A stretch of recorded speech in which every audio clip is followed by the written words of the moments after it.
ಮನೆಯ ಬೆಡ್ರೂಮ್ನಲ್ಲಿ ಬುಸ್ ಬುಸ್ ನಾಗಪ್ಪ.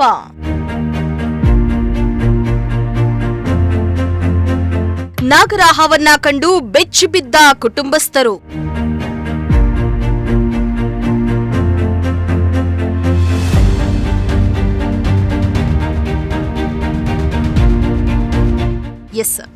ಮಳೆಗಾಲ ಮುಗಿತು. ಇನ್ನೇನು ಕೆಲ ದಿನಗಳಲ್ಲಿ ಚಳಿಗಾಲನು ಮುಗಿಯಲು ಬಂದಿದೆ. ಹೀಗಾಗಲೇ ಸೂರ್ಯನ ಶಾಖ ಹೆಚ್ಚಾಗ್ತಾ ಇದ್ದು ಹಾವುಗಳು ಸೇರಿ ವಿಷ ಜಂತುಗಳು ಮೇಲೆ ಬರ್ತಾ ಇವೆ. ಹಾವನ್ನ ಕಂಡ್ರೆ ಯಾರಿಗೆ ಭಯ ಆಗಲ್ಲ ಹೇಳಿ. ಒಂದೆಡೆ ನಾಗರ ಹಾವನ್ನ ಜನರು ದೈವದ ರೂಪದಲ್ಲಿ ಪೂಜಿಸ್ತಾರೆ. ಅದೇನಾದ್ರೂ ಪ್ರತ್ಯಕ್ಷ ಆದ್ರೆ ಭಯಭೀತರಾಗ್ತಾರೆ. ಇತ್ತ ಮನೆಯೊಂದರ ಬೆಡ್ರೂಮ್ನಲ್ಲಿ ನಾಗರ ಹಾವು ಕಾಣಿಸಿಕೊಂಡಿದ್ದು ನಾಗರ ಹಾವನ್ನ ಕಂಡು ಕುಟುಂಬಸ್ಥರು ಬೆಚ್ಚಿಬಿದ್ದಿದ್ದಾರೆ. ಹೌದು, ತುಮಕೂರು ನಗರದ ಹೊರ ವಲಯದ ಅಂತರಸ್ನಳಿಯ ರಾಮನಾಯಕ್ ಎಂಬುವವರ ಮನೆಯಲ್ಲಿ ಇಂದು ನಾಗರ ಹಾವು ಕಾಣಿಸಿಕೊಂಡಿದೆ. ಮನೆಯಲ್ಲಿ ಕಸ ಗುಡಿಸುವ ವೇಳೆ ಬೆಡ್ರೂಮ್ನಲ್ಲಿ ಮಂಚದ ಕೆಳಗೆ ನಾಗರ ಹಾವು ಬುಸ್ಕುಡ್ತಾ ಇತ್ತು.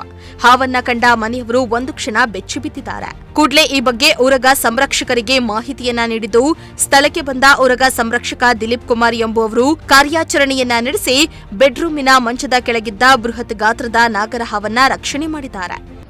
ಇವತ್ತು ಈ ದಿನ ನಮ್ಮ ಮನೆಯಲ್ಲಿ ಒಂದು ನಾಗರ ಹಾವು ಬಂದು ಬೆಡ್ರೂಮಲ್ಲಿ ಹಾಗೂ ಕಾರಣಾಂತರದಿಂದ ಬಂದು ಸೇರ್ಕೊಂಡ್ಬಿಟ್ಟಿತ್ತು. ಅದನ್ನು ವನ್ಯಜೀವಿ ಜಾಗೃತ ದಳದ ದಿಲೀಪ್ ಅನ್ನೋರು ಅವರಿಗೆ ಕರೆ ಮಾಡಿದ್ವಿ. ಅವ್ರ ನಂಬರ್ ಹೇಗೋ ಸಿಕ್ತು ಪರಿಚಯದ ಕಡೆಯಿಂದ. ಹಾಗಾಗಿ ಅವರು ಬಂದು ಅದನ್ನು ಸುರಕ್ಷಿತವಾಗಿ ಹಿಡಿದು ನಮಗೆ ಅನುಕೂಲ ಮಾಡಿಕೊಟ್ಟಿದ್ದಾರೆ. ಅವರಿಗೆ ತುಂಬ ಧನ್ಯವಾದಗಳು.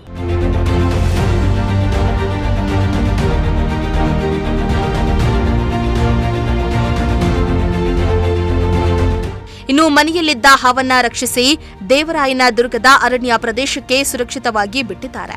ಇತ್ತ ನಾಗರ ಹಾವನ್ನ ಕಂಡು ಗಾಬರಿಯಾಗಿದ್ದ ಮನೆಯವರು ನಿಟ್ಟುಸಿರನ್ನ ಬಿಟ್ಟಿದ್ದಾರೆ.